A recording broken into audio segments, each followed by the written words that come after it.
Hello, everyone. Thank you for joining me again on this May the 2nd edition of AM Radio Show. I'm Andre Main. Thank you so much for joining me, my fellow libertarians and fiscal conservatives.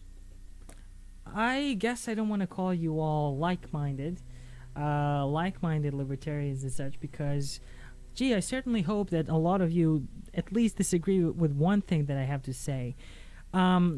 And the reason I say that is because we're libertarians. By definition, we believe that everyone has their own opinion, and that opinion is just as good to put out there as anyone else's. Everyone has just as much right to voice their opinion as anybody else. Not to say that everyone's opinion is right. If your opinion, I'm not referring to you, obviously, but if some lefty happens to be watching, and if his opinion, and it would be because they're a lefty, their opinion is that they just want to blanket shut up everyone who disagrees with them, well, that's definitely a wrong opinion. And those are the only kinds of opinions that shouldn't be voiced. The opinion that you should shut up every other opinion is the only kind of opinion that shouldn't be voiced. And I'm basically voicing every other kind of opinion other than that. So we should be all good here. Anyway, today's topics that I want to bring out are gun control, and smoke regulations. Before I get into that, I just want to bring up a fact. The universities in the U.S. and in Australia, I can speak from experience when it comes to universities in Australia, they pretty much shut you up. In the U.S., it's because they have this board of education and they have all these leftist uni professors. Well, they have them here too, but it's much more organized. Their whole cause in the U.S. and the way they group and organize students and have them protest for socialist agenda, it's so much more organized over there than it is here. But even from my experience of going to an Australian university, I can tell you, the teachers there, the lecturers, they would just bring up out of the blue topics such as global warming and such and so forth, and social redistribution of welfare and all that. And they would kind of because by bringing it up, automatically they are inciting the students to agree with them. And if you have an opposing opinion, the teacher is going to make you into some kind of a lunatic, and for that reason that the rest of the class are there's a possibility that they may shun your opinion. They may think you're talking crazy if you for any disagree with any opinion that the professor is talking about. And naturally, students tend to be respectful. They tend to look up to their professors, and they expect the professors to be telling the truth and to know what they're talking about, which is why a lot of students buy wanting to be respectful, and that's good. They want to be respectful, and because of that reason, they are not open to any other kind of opinion other than what their professors are saying. And unfortunately, I bumped into a lot of global warming preaching socialist teachers out there in my uni days, and I was in this boat with a lot of other people who are like-minded like myself, not your average easy to sway to the left kind of young man. I wasn't like that. Unfortunately, the vast majority of people are, and because of that, it just was a very hard time for me to talk about these things, and to I was actually trying not to talk about them, but the fact that the university teachers are bringing these topics up all the time was kind of just making me frustrated inside. And if I ever tried to challenge anyone's opinion, one of the teachers' opinions, the students would actually take a piss at me. So I learned early on in college not to do that, and I think it's very disappointing, frustrating fact. But we shouldn't just accept it as fact. It is a fact, but we should move on from allowing this kind of unilateral one level of single kind of agenda, just one kind of agenda, having one kind of agenda pushed in our universities.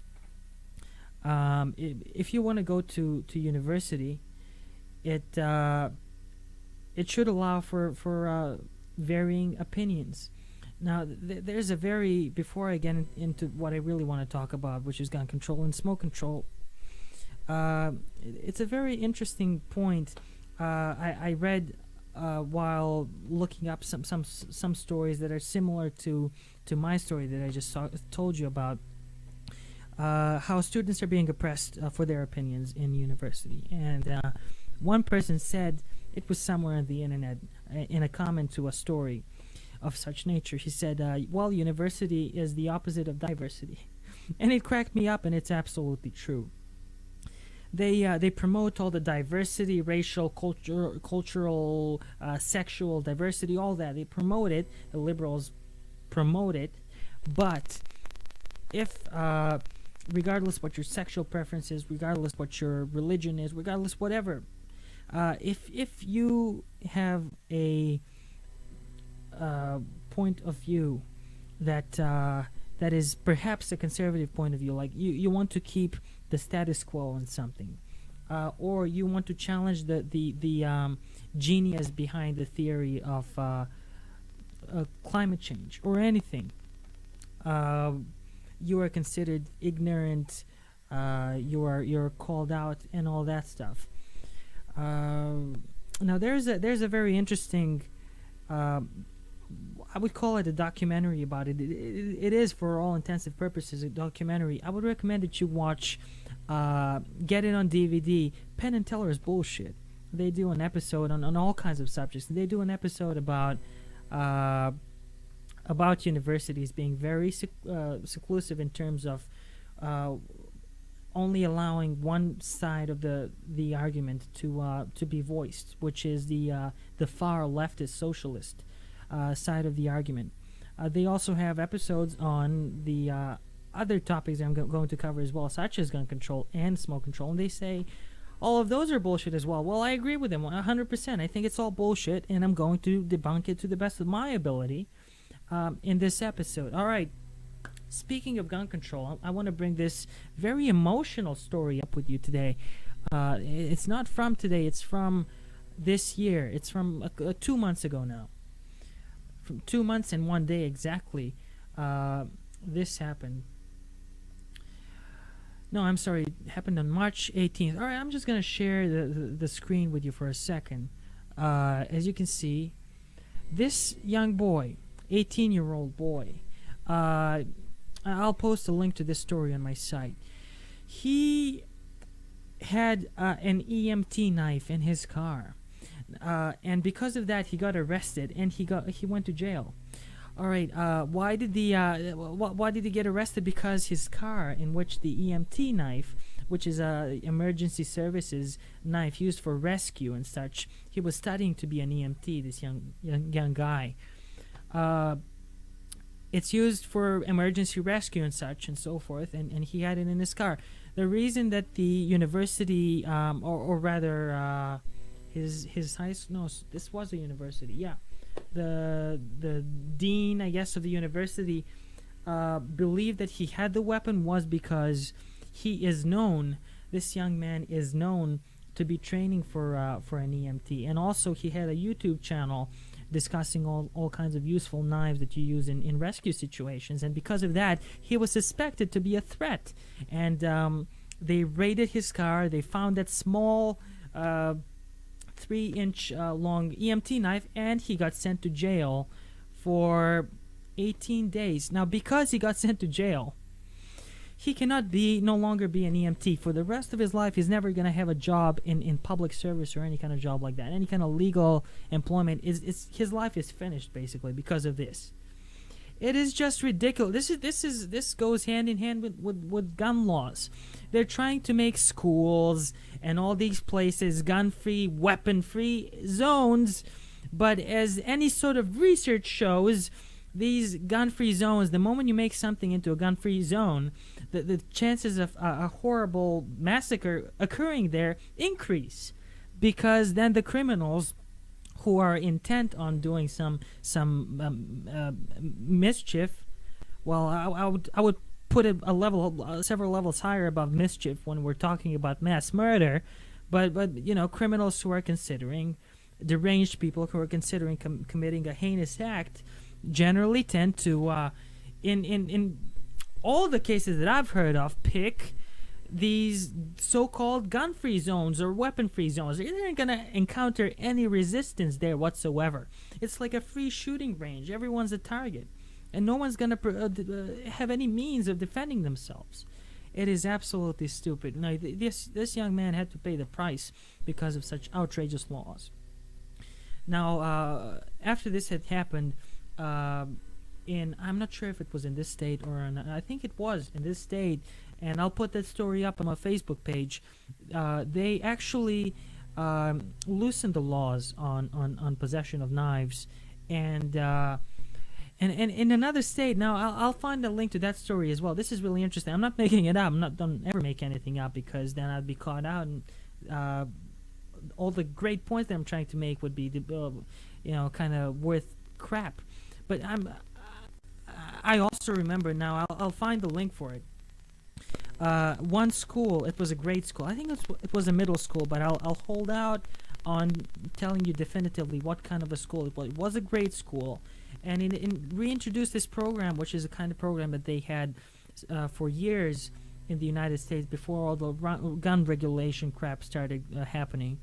They're going to have school students go to shooting ranges and attend gun safety courses and shooting classes, which I think is a great idea. And I guarantee you, I honestly, honest to goodness, think that there is zero chance of any kind of gun crime happening there, because if anyone even looked like they were trying to do something stupid, they would get cut down right there and then. So, the knowledge that the punishment fits the crime, that knowledge is deterrent enough to stop people from attempting murder or anything like that. But when you go to a gun-free zone and no one's going to present any kind of threat to you, it's obvious to these people who go there and do these crimes that they're going to have a lot of time to achieve what they want to achieve, and a lot of them do this with a suicide wish. They want to kill as many people as they can on their way out, and they don't care about the gun laws. They don't care about going to jail or anything like that. They usually even kill themselves after this, if they don't get killed themselves. But they just, my guess is, they achieve what they went there to do. I mean, you can't deny the fact that if a mass murder, if a kid takes a gun to school and kills 50 people, and then pulls the trigger, kills himself, that he didn't do what he intended to do. He did it successfully because of these laws that exist, that are supposed to protect us, but it's really a political game. It's nothing that is really supposed to work, as much as it's just designed to win over politicians' votes, to get them into office, or to keep them in office. It's absolutely outrageous. Excuse me. Let's talk about. Oh yeah, well, 3 report. All right, 2 of these reports I can account for. A third is hearsay. So I'm just gonna report 2 reports, official reports. One by the New South Wales. Let me see if I have it. I have it posted on my Facebook.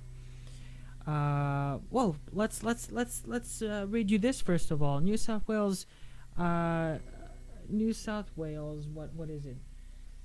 Some bureaucratic committee or whatever. Some committee with a ridiculous name, absolutely ridiculous name.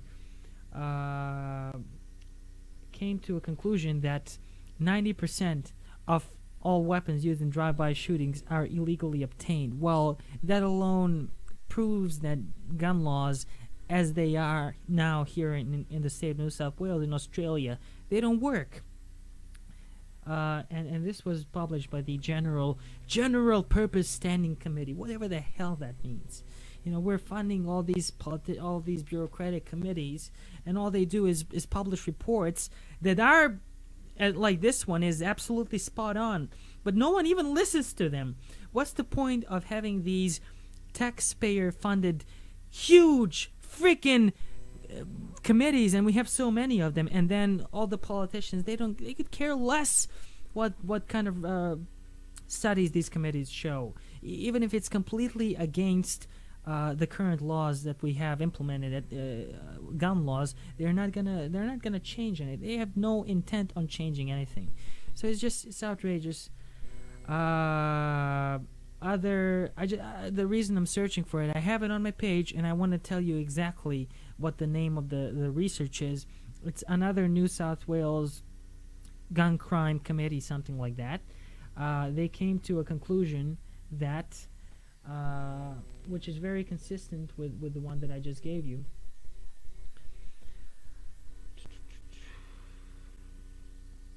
I should have it right here. Alright, I should maybe have it in my show prep. I should definitely have it in my show prep. Guns. Where can I find it? Alright, until I find that one that the New South Wales Committee published, maybe I posted it on Twitter. I should have prepared it anyway. But there's another one by the United States Congressional Committee that was published in 2012. Now this research that I'm just looking for now, published by the New South Wales Committee, is from 2005. But this one from 2012 that I'm going to tell you now about is more recent.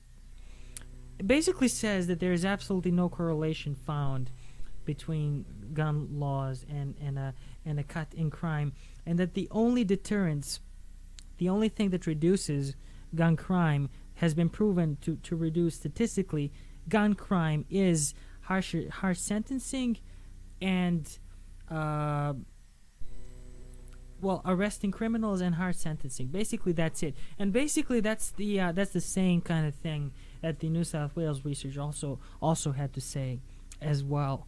And does anyone listen to these? No. They want to tighten gun regulations in the United States, and here in Australia there's no talk about loosening them whatsoever, because they're already tightened so much that there's even if you do obtain a weapon, there's pretty much no point on getting one. You need to have a license to obtain a training, gun safety training and a license, and to pay all these fees and stuff, and an annual fees and what have you, even if you want to have a paintball gun. So it's absolutely outrageous, and it seems to be the direction in which the United States government under Obama wants to take the United States in as well. Since the Columbine shootings that they had 30 years ago in the States, I'm gonna try and find the official story on that. But the story is that I've heard that, and you can also find this information out by watching that episode about gun control by Penn and Teller, called Bullshit, which implies that gun control is bullshit, not that the show itself is bullshit. Although they do make that joke. The fact of the matter is that gun laws are what's bullshit, and they say that since the shootings in Colombia and in the last 30 years in general, in the United States, gun crime has significantly decreased. Now, the only places in the United States where gun crime is kind of still running rampant and is still in the highs, statistically, it would be the state of New York. And one of the lowest gun crime places is the state of Texas. Now, what are those? What's the only common denominator for those two are that they are part of the United States. Other than that, the state of Texas has the most loose gun laws of all the other states in the U.S. And the state of New York, quite the contrary, has the tightest gun regulations. And yet, the state that has the highest, the tightest gun regulations has the highest gun crime statistics. Why? Well, obviously because criminals are going to have guns no matter what. They're gonna obtain them illegally.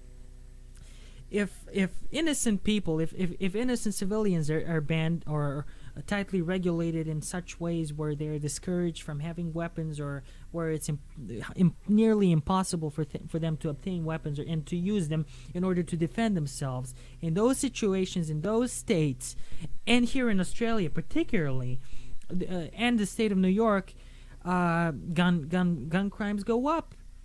So here in Sydney, we have higher gun crime than in the state of Texas. It is absolutely outrageous. But who's gonna listen to that? What politician cares about that? People, when they hear about loosening gun laws, they're going to go bonkers. The liberal, when I say the word liberal, it gives out wrong vibes here in Australia. I want the left wing, the left wing thinkers are of course going to be all up in arms. Oh, how can you do this? You want to inspire more mass shootings, and they would bury the politician in question. They would politically bury him. That would be the equivalent of a political suicide. But we shouldn't care about politics. It's beyond politics. Creating all these gun regulations and gun-free zones actually puts us, the people, in jeopardy, in danger, in actual, real, documented, statistically proven danger. We are incapable of defending ourselves, and the only because of lack of police, police presence, and the fact that the police are wasting 200,000 plus man hours a year, chasing people for drug possessions and such bullcrap like that, takes them off the streets even more.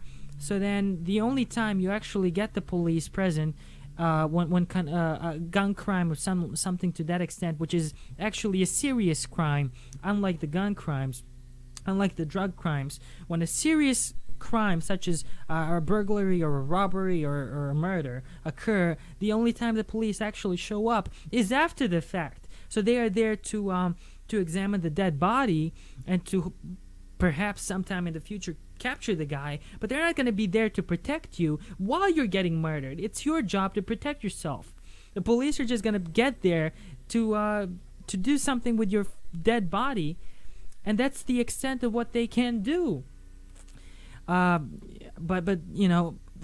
if the politicians cared about us, if they really cared about our safety, they would allow us to defend ourselves. Now, not only guns and paintball guns, it's ridiculous. Knives, pepper spray, you name it, it's banned. You ban it, it's name it, it's banned in Australia. And it's like carpet universal federal laws, so it doesn't vary state to state either. I mean, you can legally obtain a weapon, but it's very hard to obtain a handgun because, hunting is a legit reason to obtain a weapon, but self-defense is not considered a legit reason, so they're going to deny your application if you apply to have a weapon for self-defense purposes. The government shouldn't tell you what to do with your weapon. They should be there to stop you. But if more people had weapons, if everyone had weapons, statistically speaking, most people are great. Most people are decent, law-abiding people. And if most people had weapons, there'd be less crime because the bad people would be afraid to use their weapons. But bad people are the only ones who have their weapons with the current system as it is. And that's why they are able to go around running rampant and shooting. It's as simple as that. But who cares? No, these people, they don't care. They care about how it sounds. How it can be twisted and spun to kind of kick them out of the office. And believe me, it would be spun and twisted. And that's why they're afraid, and that's why they don't want to do it. Not because they care about you. They absolutely couldn't be any further from the truth. They don't care about you. They only care about themselves. both on the left and the right side of the politics are unfortunately completely wrong on this issue. And the same goes for smoke laws. Basically, you have these liberals, and it used to be that you can go into any bar and you could smoke. You could go into any cafe, you could sit outside, you could smoke. Well, I smoke these electronic cigarettes, and usually wherever I go, if I go to a restaurant, they don't have a problem with that because I explain it to them. If they've never seen it before, I tell them it's water vapor. It is actually only vaporized water that's coming out as steam. There's no ignition and there's no secondhand smoke. And then you explain this to them and they're fine. They're fine with it. Some people, however, still complain even about the electronic cigarettes. But the hell with them! Now, these are the same kind of people who outruled smoking in all buildings, in all restaurants, you name it, because they claim secondhand smoke is dangerous, and there's absolutely nothing further from the truth. There's no research, no credible research whatsoever that shows any link, any correlation with secondhand smoke and death. The only research that they call proof that secondhand smoke does anything to you is this research that they took 50,000 families who have someone in their family who smokes, and they looked at their family members, what the likelihood of them dying or something like that was, and they found that people who did who had someone in their family smoking, they thought that the proof of these people dying earlier had anything to do with secondhand smoke, but it wasn't a controlled research, which means these people who were subject to research were actually, a lot of them had pre-existing conditions. They had, a lot of them had cancer, a lot of them had lung disease, you name it, they had it all. They didn't care what kind of people they were testing. So naturally, when you're testing 50,000 people, you're going to have, they didn't test them, they just looked at the number of how many of them died. And it just so happened that the number of, that a significant number of people who have one person at least in their family who's a smoker, they had these people, 50,000 people in that year die. Now, this sounds confusing because I'm just trying to remember off the top of my head the statistics, but I'm going to post a link about that to my Facebook page so that it can make more sense to you. But my point is that the only single research that they claim shows any kind of link between secondhand smoke and death is this bogus research, which included people with pre-existing conditions such as cancers and stuff. And that's just not credible enough to link to and say, well, this is undisputable proof that smoking kills and secondhand smoke kills. It couldn't be anything further from the truth. Anyway, so these people went to restaurants and went here and there, and you went to a restaurant, for example, if you're a lefty, and you see someone smoking, you say, "How dare you smoke in my presence?" Excuse me, I was here smoking, you just walked in and you told me not to smoke? It's a free country, for crying out loud, and there's no research showing that it's harmful to you in any way. Well, he's saying, well, it bothers me, you can't do it because it bothers me. Really? Okay, what if someone wearing gloves bothers you? What if, a kid wearing squeaky shoes bothers you? Should we ban all those other things as well?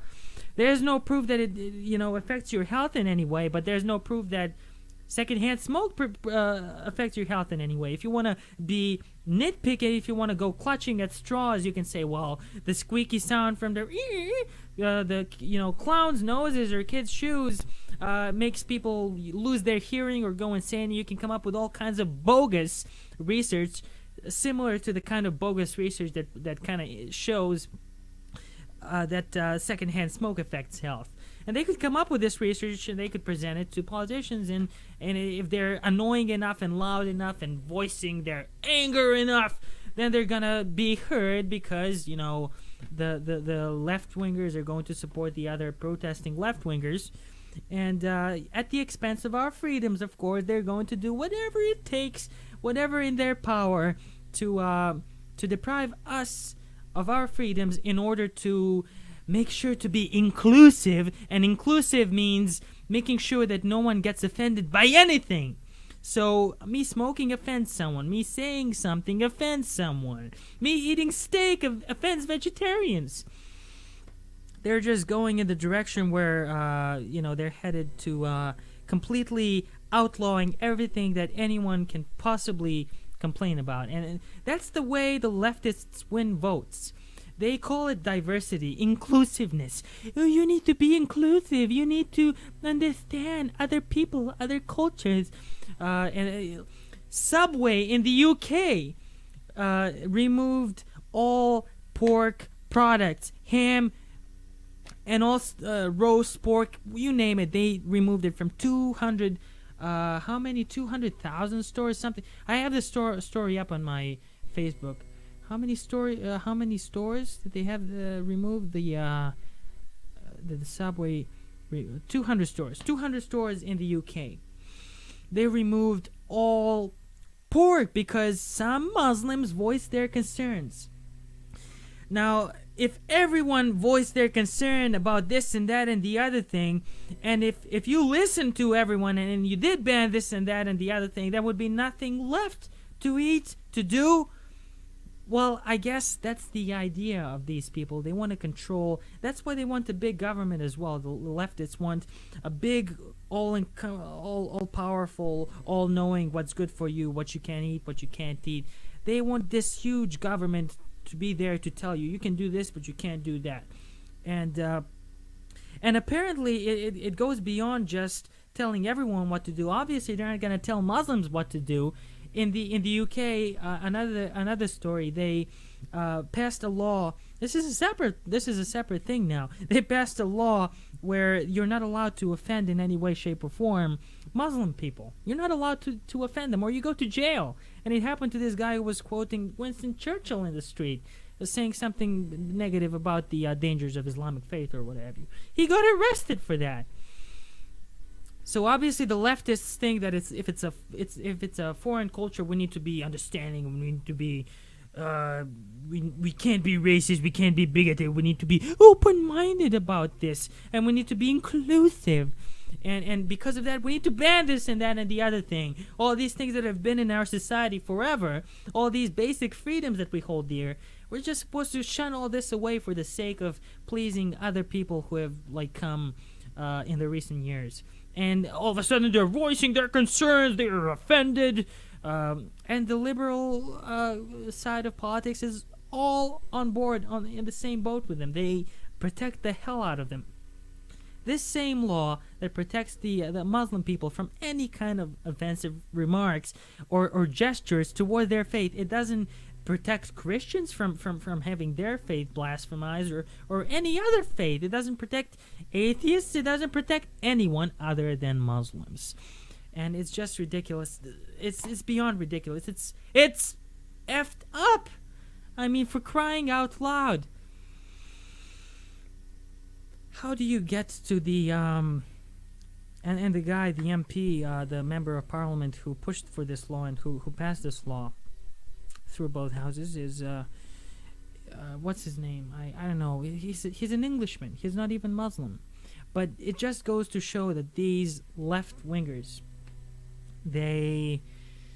all they care about is this idea that their left-wing inclusiveness and their education and smarts, they know no bounds. Their intellect knows no bounds, and they always know the best. Whatever their choice might be, however outrageous it might seem from the outsiders such as ourselves, the people who have to live affected by these laws, we are the outsiders to them, and they don't care how whatever we may think, whatever they think is the correct way. And by being in power, they feel entitled to make all these radical laws to change the way we live our lives completely.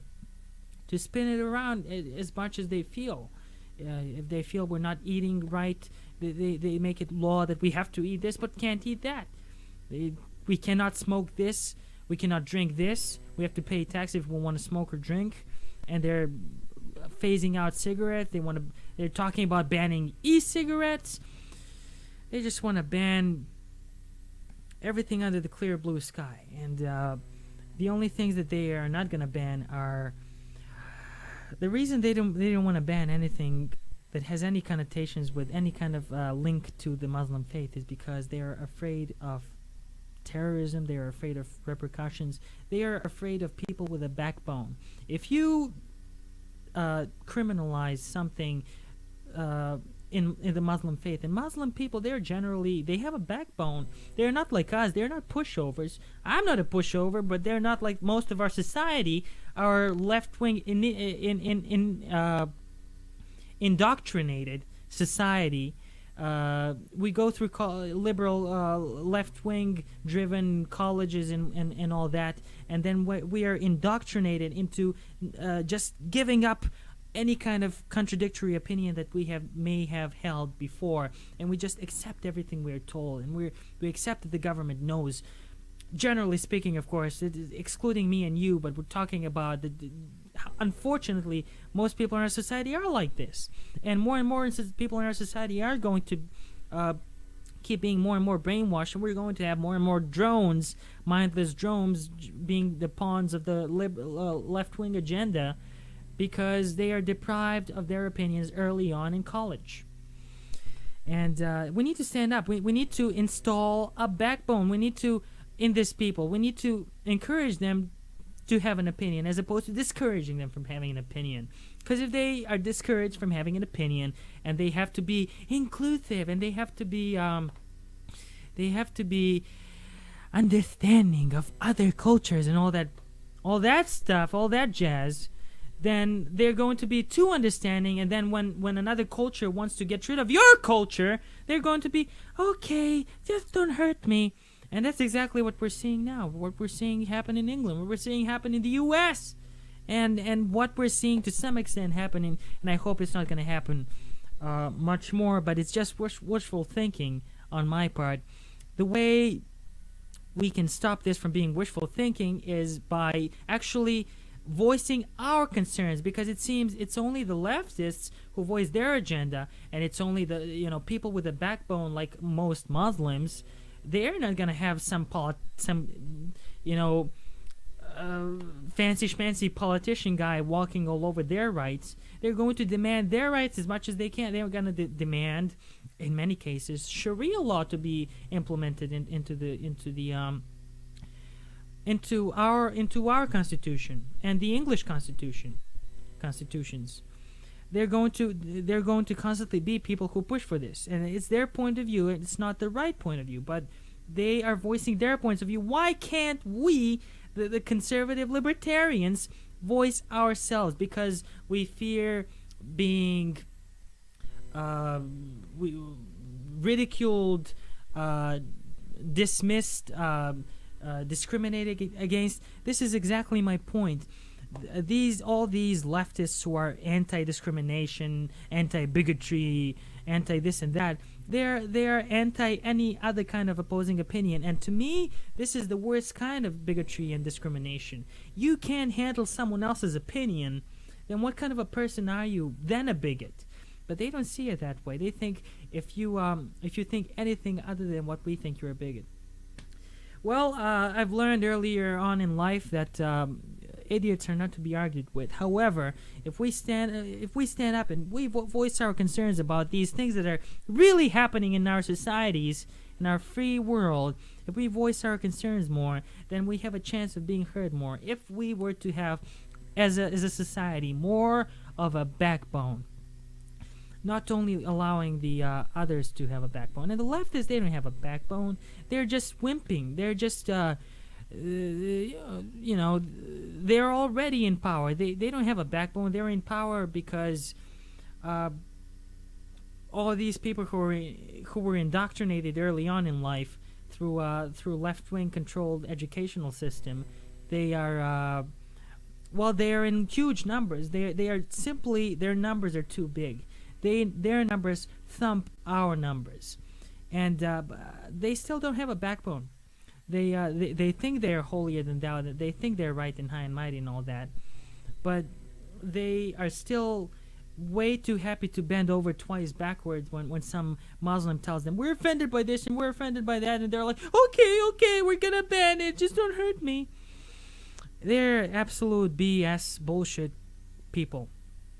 The left wingers, absolute. Now, I didn't mean to come across as a rude bigot, but I mean, I have serious reason to substantiate, to support my claims here that I'm making.